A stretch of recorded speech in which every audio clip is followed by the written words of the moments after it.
So, I needed to just think this over with you, because when I look around, I've talked to reporters. Um, I see like two completely different sides being spoken about when it comes to what is happening to me. And many of you know I have a warrant for my arrest. It's like somehow a civil warrant. I was sued by St. Luke's CEO Chris Roth, and it's being headed by Eric Stidham. And I just actually got off the phone with a reporter from KTVB, and she insisted that she didn't have a bias, even though she expressed multiple times things that she disagreed with me on. I can't wait to hear that report. But it got me thinking about like what's going on. And one is, when we were in that conversation, she wanted to act like the beginning of this case. In fact, she said that the beginning of this case started because we were protesting outside of St. Luke's Hospital. And I had to remind her that it didn't start because of a protest outside of St. Luke's Hospital. It started because St. Luke's, and in conjunction with the CPS, the Idaho Department of Health and Welfare, wrongly took a baby from loving and caring parents. That's where it started. And, I told her, the people should have tore down the hospital to go get that baby. If we had to, we should have done that. And she just couldn't get her mind wrapped around that. And that's what kind of blows me away. Am I alone in this thinking that, look, that we have a right to defend ourselves? Am I thinking straight, or am I wrong? If I'm wrong, I need therapy, I think, because I truly believe that people have a right to defend themselves. I look at the foundation of this country, and this country has, I think it's pretty safe to say, has become the greatest country in the history of mankind, at least the written history. And it started out identifying rights that belonged to individuals, and then violently defending those rights because they were being taken and abused, and they weren't being recognized. And it started this country off in a right position, that the individual was the one who was sovereign, and that they were the ones to have rights, and that everything that government did was supposed to protect that right and to secure those rights and to assist the individual in claiming those rights and using those rights and defending those rights. But we have, I would say, it seems like the majority of society that doesn't believe that. They don't believe that it's okay for a person to defend themselves, that it's the job of the police.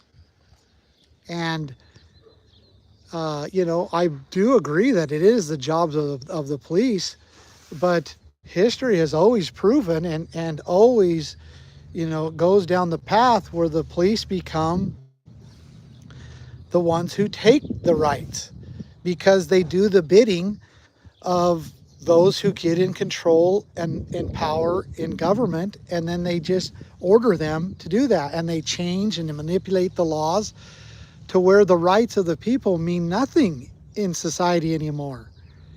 And I've been, trying to express that. I've been living that. I've never, ever hurt or harmed anybody, ever. And yet, I yet I am, treated by the law and by many others like I'm some crazy person with these weird, far out ideas. It was Thomas Jefferson who drafted the Declaration of Independence, that said, the law is often but the tyrant's will, and always so when it violates the rights of an individual. He also was very clear, as many of the founders of this country were, that rights came from God, that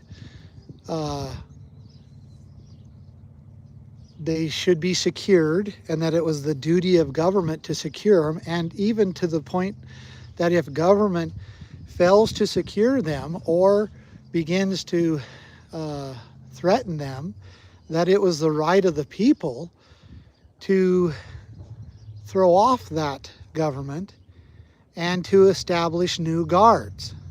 And so these are concepts, I think, that we're losing in this, completely losing in this country, and that we just don't see anymore. I think we're becoming so established that, and so institutionalized, that we are losing this idea. Look, I have a right. I have a right to speak. And if you don't like what I say, then tough. St. Luke's, I have a right to speak. I have a right to speak out against you taking a baby wrongfully from parents.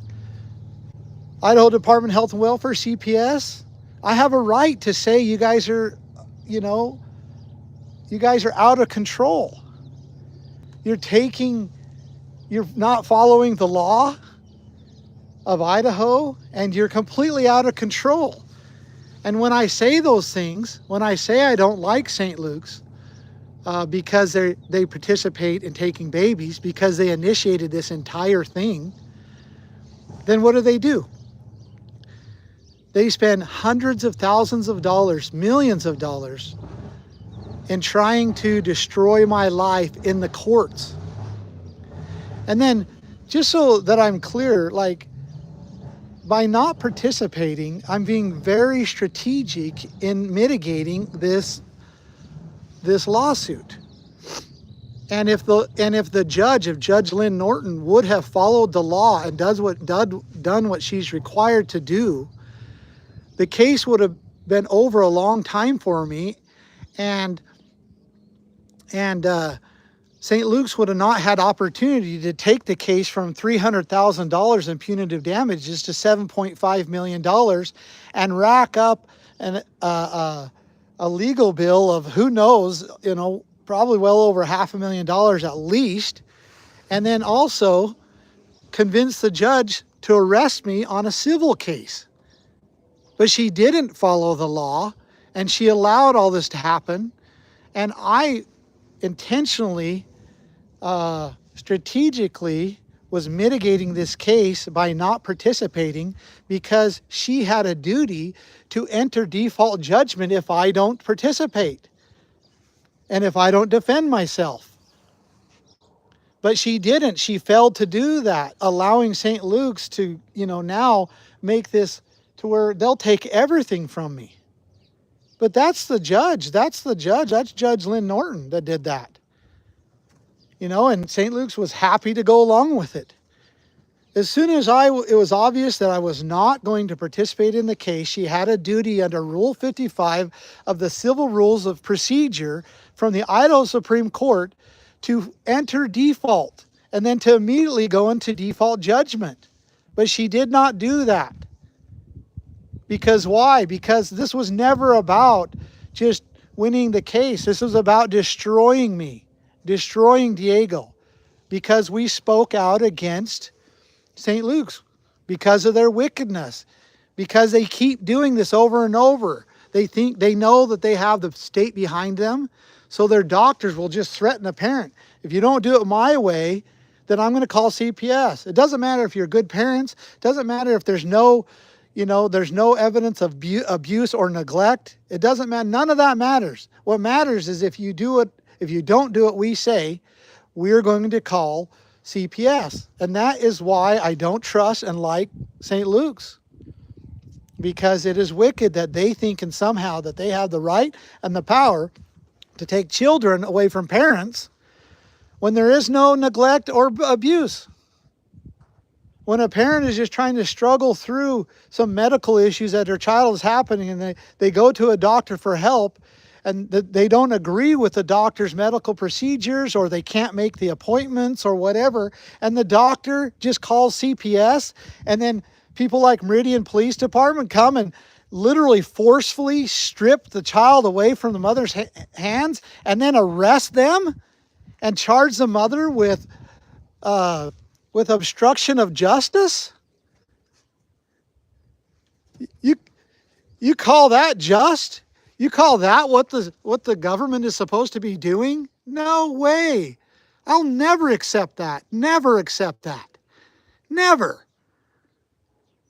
And if that's where we become, and if people have become so institutionalized that that is okay, then we're in a lot of trouble, friends.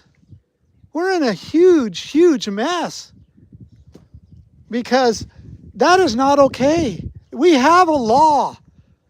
We have a law. And I agree that we all have to be able to live by certain laws, and we have these laws, and the law is the Constitution first. Then we have these statutes that are supposed to uphold the Constitution. And then the bureaucrats come and trample all over it, including the police, including the Department of Health and Welfare, CPS, and now we have private institutions like St. Luke's that are using the law to basically do whatever they want. They can force someone to use their services like a parent, and if they don't use their services, then they just call the state. That's way too much power. Way too much power for an institution who has no checks and balances to have. And no one's doing anything about it. And so when a little family has to speak out, and Diego did his best, and I did my best, and I spoke everything the way I believed it to be true. Every single word I believed to be true, I spoke. And now they're going to take my entire life's work, literally, everything that I've made in my entire life. I'm 48 years old. They're going to take in all one swoop because I spoke bad against them. And the law is the one that's going to do it, to not just let them do it. The law is going to actually do it and take it from me and give it to them. These people are wicked. Chris Roth is a wicked person for allowing this to happen. Eric Stidham is a wicked person. Dr. Erickson Natasha is a wicked person for instigating this and going on with this. She allowed her name to be on the lawsuit. She's the one who instigated this case. And then even this video will be viewed as threatening. They will say that I am threatening them. No, I have a right to speak out against them. That right is protected.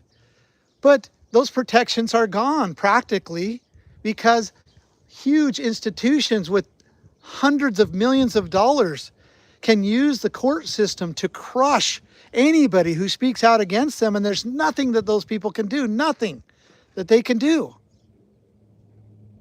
So I strategically chose to stay out of it, the procedure, knowing that they would get a default judgment, hoping that the judge would fulfill her duty according to the Civil Rules of Procedure, Rule 55, that she would enter judgment or default quickly.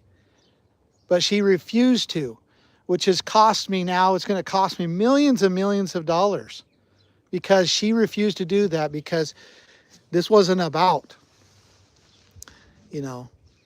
defamation. Never was. This is about destroying, people that they disagree with their politics. So, they're even suing the Ammon Bundy for Governor campaign, which doesn't exist anymore. but they're actually suing my campaign. Imagine, I mean, this is insane. And what they're going to do is they're going to say, well, I am the Ammon Bundy for Governor campaign, so therefore we get to double dip on the punitive damages. They're going to do the same thing with people's rights. And they're doing the same thing with Diego. And this is the trickery, the lawyer craft that they use. And these people are wicked. They're wicked. Because all Diego and I was doing, all we were doing is standing up for a little family that was wrongfully being dealt with by the state. That's all we were doing. And we have a right to do that. It is protected. It's supposed to be protected, right? We have a right. So, what do I say? I guess I just wanted to clarify, like, am I the crazy one? I just can't see it any other way. And maybe that's me. Maybe I'm psychologically, messed up. But I just can't see it any other way. I cannot see how it's okay for a sheriff's deputy to come onto my property, and serve me papers. But before he does that, he goes into a building and hunts around inside one of my buildings. How is that right? Like, where's our property rights? Where do they begin? If the deputies, the sheriff can just do that? I thought we had boundaries. No warrant, no emergency, no crime, no nothing. Just wandering around my property, looking into buildings, knocking on windows, and then going into a building.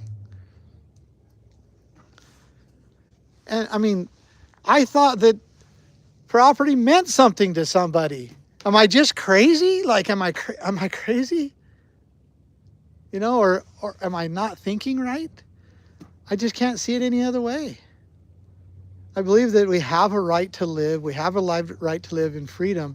And unless we are harming somebody else, and only until then does the law get involved. But there are certain things that we are allowed to do. One is we are allowed to worship. We are allowed to speak out. I should say these are unalienable rights that they should not be taken. They should be completely protected, not allowed. They're completely protected. We have a right to speak out. We have a right to worship. We have a right to assemble. This reporter that I was talking to over at KTVB, she literally says, I said, well, what do you think that I did wrong? And her first words out of her mouth was, well, the protests. That's a protected right.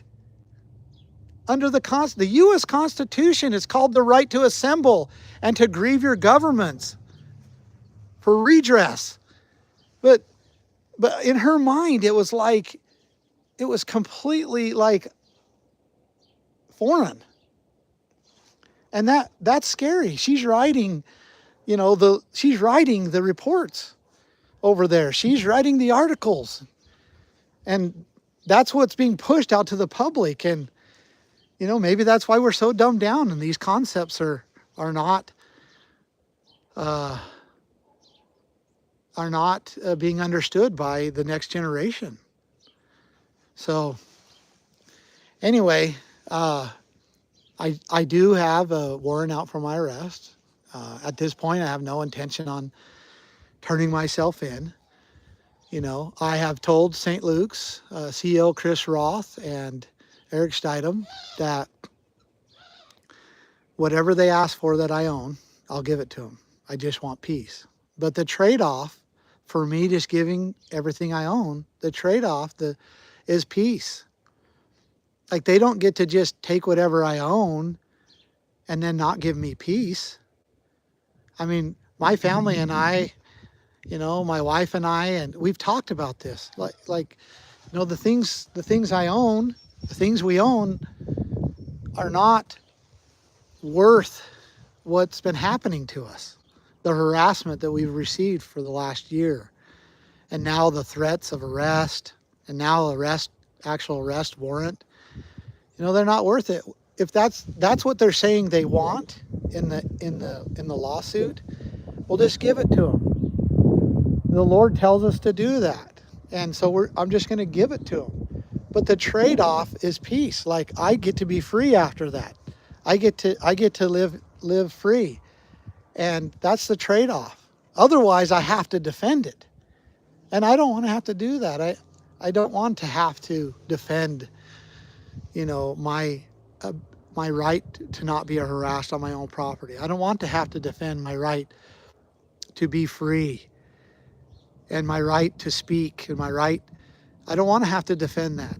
That's why, the founders set up this country is so that the law, the force of law would protect that. That's why we have the First Amendment. That's why we have these protections in place. And, St. Luke's, I get to speak my mind. I get to say what I want to. And I don't get to damage you, right? I don't get to damage you, but I get to say what I want. And that's exactly what I did.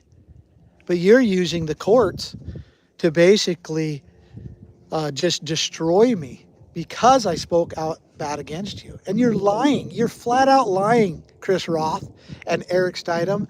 You're saying that Diego and I did these things for gain, to get money and to get donations and to get subscribers.